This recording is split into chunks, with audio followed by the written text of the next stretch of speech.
Grace tabernacle apostolic search உள்ளான மனிதன் புதிய நாளுக்குள் அனுதின தியானம் வியாழக்கிழமை மாசி மாதம் 26ஆம் திகதி 2026ஆம் ஆண்டு. இன்றைய தியான தலைப்பு சத்திய வேதமே வாழ்வின் அடித்தளம்.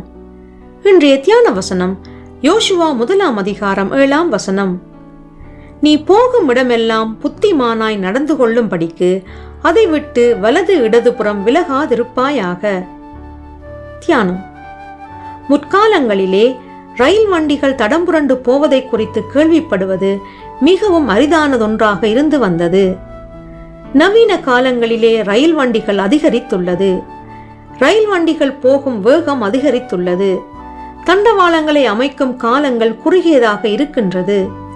மனிதர்கள் மென்மேலும் தொழில்நுட்பங்களிலே தங்கி வாழ்வதால் தொழில்நுட்ப கோளாறுகள் காரணமாகவும் ரயில் வண்டிகள் தடம் புரண்டு மற்ற ரயில் வண்டிகளோடு மோதி பெரும் பாதிப்புகளை ஏற்படுத்திக் கொள்கின்றது.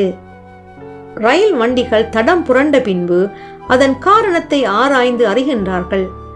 சில வேளைகளிலே அது மனிதர்களுடைய தவறாகவோ அல்லது தொழில்நுட்ப கோளாறாகவோ அமைக்கப்பட்ட ரயில் அல்லது தண்டவாளத்தின் தரம் போன்றவைகள் ரயில் தடம் புரளுவதற்கு காரணமாக இருக்கலாம்.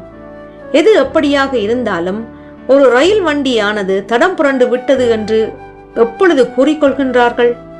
அந்த வண்டியானது போக வேண்டிய தண்டவாளத்தை விட்டு அகன்று போகும்போது அது தடம் புரண்டு விட்டது என்று கூறிக்கொள்வார்கள்.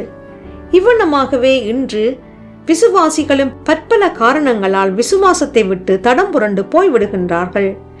பொதுவாக அதற்கு சபை, மேய்ப்பர், மூப்பர், மற்ற விசுவாசிகள் என்று மற்றவர்களையே குற்றம் சாட்டிக் கொள்வார்கள். அவர்கள் யாரையும் குற்றம் சாட்டினாலும் அவர்கள் விசுவாசத்தை விட்டு விலகிவிட்டார்கள், தடம் புரண்டு விட்டார்கள். தாங்கள் செல்ல வேண்டிய தண்டவாளத்தை விட்டு எப்போதோ அகன்று போய் விட்டார்கள். வெளியரங்கமான விளைவே பின்பு வெளிப்பட்டது.